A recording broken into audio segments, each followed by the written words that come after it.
खूप खूप आभार मानतो. आदरणीय दादांसाठी त्यांनी यावेळेस मनावरती ही निवडणूक घेतली आणि एक इतिहास जो सर्वच बारामतीकर जे माझे कुटुंब आहेत त्यांनी दादांच्या प्रेमासाठी घडून आणलं, म्हणून त्यांचा पहिल्यांदा सर्वांचा मनापासून मी खरंच आभार मानतो. वहिनींनी नुसतं नाही, आम्हाला सगळ्यांची भावना अशी आहे की सारखं आम्ही बोलत आलोय की दादांच्या बिना कधीच वाटलं नव्हतं एका निवडणुकीसाठी आम्हाला समोरं जायला लागेल, पण तसं नियतीमुळे झालं. आणि 2 दिवसापूर्वी भोर तालुक्यात पण एकदम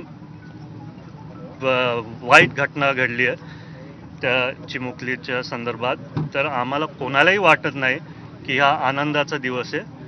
आज खरं तर मनातनं घेतलं तर वहिनींनी त्यांच्या विचारापासून तातडीने कसं त्या मुलीच्या कुटुंबाला न्याय मिळेल ते मनात घेतलं. तेच आमच्या सर्वांची भावना. जल्लोष, मी पण सर्वांना विनंती करतो की कोणी जल्लोष नका करू. सर्वांनीच एकत्रित कष्ट घेतलेत. आमचे पोलिंग एजंट्स असू द्या, पक्षातले सगळे कार्यकर्ते असू द्या, सर्वच मतदारांना सर्वांचंच मी मनापासून आभार मानतो.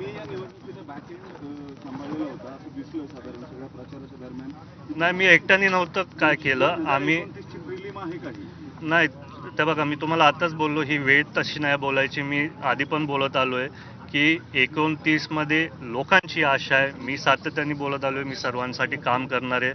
मी आधी बोललो मंगळवारी जनता दरबार घेणार, पण नंतर मी सांगितलं की दर गुरुवारी घेणार, कारण सोमवार मंगळवारी आम्ही तिथं मुंबईत असू.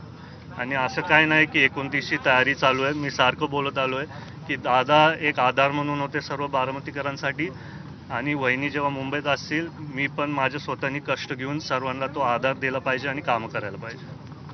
या निवडणुकीमध्ये बघितलं तर इतर उमेदवार जे होते त्यांचे जे आदममधूक होते त्यांनी डुप्लिकेट सेवा केल्याचंही काही गोष्टी